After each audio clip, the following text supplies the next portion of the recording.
Hey everyone, and welcome to Webisode number 12. I want to start out this webisode by thanking our previous participants, Richard Saucedo and Darren Davis. If you didn't get a chance to watch those two and hear what they had to share about music education, the state of the marching arts, you're going to want to make sure to go back to YouTube and Google Scott Lang Leadership and watch those, because they were incredible. Today's webisode is going to be much briefer, but just as important. We're going to talk about recruitment. Now it's January, and for almost everyone in the country, this is the time when we start the enrollment process for not only our current students, but for future students. So today we're going to talk about this issue and give you some tips and techniques on how you can more successfully recruit students into your program. Now it's uncomfortable to say, but let's be honest. Students are the currency of the educational process, not only musically, but financially. Musically, the more students you have, the more depth that you have. The more depth that you have, the more the competitive and intrinsic value that they're going to want to practice and participate at a higher level. The more students you have, the more staffing you have. The more staffing you have, the more opportunity you have to teach kids on an individual and group basis. And financially, the more students you have, the more M&O budget you receive. The more students you have, the more opportunity you're going to have for tax credits. The more students you have, and so on and so forth. Students are the currency of education. And it's important that we aggressively address the issue of recruiting students into our programs, not only for the educational value, not only for the musical value, but for the financial value. In today's day, that's a critical element not to be undervalued. So let's talk about some quick tips and techniques on how to best put your program forward in the recruiting process. Number one, and probably the most important, don't sell your soul professionally or musically to gain a student. It's too easy to say, what a great student, I want that kid, and to promise things that maybe you can and cannot deliver. You want to make sure you don't attract every kid. You want to make sure that you attract every kid that's right for your program. Don't sell your soul for every kid. Sell your soul for every kid that's going to be good for you and good for your program.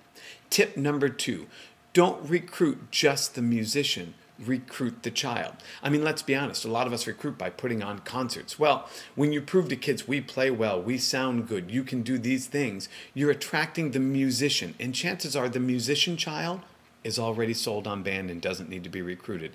Attract the child who's a musician.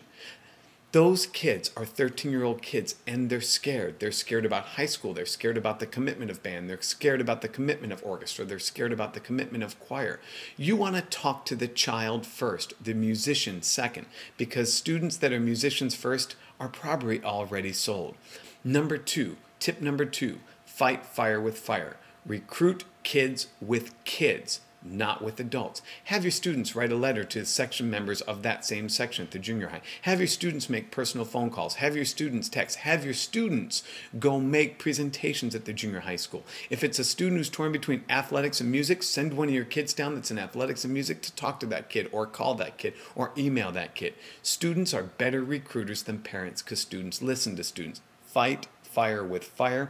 Recruit kids with kids. Tip number three, don't just recruit the child, recruit the parent.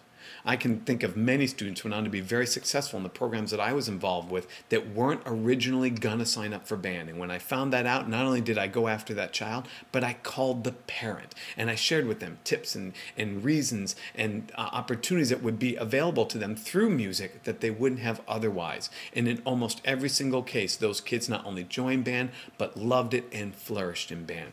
Tip number four, don't forget to recruit the students that you currently have. We're so focused on the incoming middle school students or the incoming students that are new to our program that sometimes we forget to sell ourselves and sell our programs on the students that we already have. It's January, it's cold, it's dark, and these kids are tired and they're overwhelmed with the amount of work that they have, both within the academic setting and work that they may work at home or work that they may work at a job. Take some time in January to remind these kids what a great thing your organization is. Show old photos, tell stories, smile, remind the kids of what they have to look forward to the end of the year and next year and beyond. Don't forget to recruit the kids that you currently have. And my last tip, my fifth tip on recruiting is simply this. Fear is more powerful than desire. fear is more powerful than desire. In other words, the desire that a person may have to join your group can be overshadowed by the fear that they have of joining your group. New students, new demands, new things that they'll be responsible for that they've never been responsible for in their entire lives. So it's real easy for us as recruiters to want to say, here's what you get to look forward to, and want that carrot of a trip, or want that carrot of marching band, or want that carrot of performing in front of thousands of people. But the fear of that will overshadow the desire. So spend some time recruiting, lessening the fear and increasing the desire, dispelling the myths before promising things that they'll have access to. Those are my 5 tips for recruiting. I hope they're valuable to you. 1, don't sell your soul.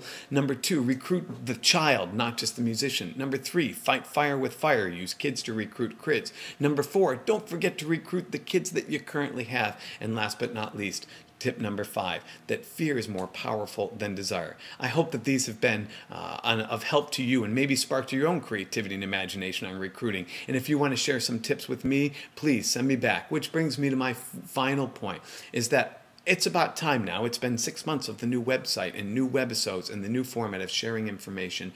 I'd like some of your feedback. Are you even watching this? I hope so. Is it of value? Is it of use? And what topics would you like to see covered? Your input is so important because you are the reason I do this. I would love your feedback. Either send me an email at scott@scottlang.net or visit me at www.scottlang.net and hit feedback. Thanks, everyone. Take care. I appreciate all that you do, and I know you don't hear it enough, but what you do is extraordinary, and you are making a difference. If you're interested in hosting a Scott Lang leadership, give me a call. Take care. Good luck. Goodbye. And that's it for webisode number 12. Take care, everyone.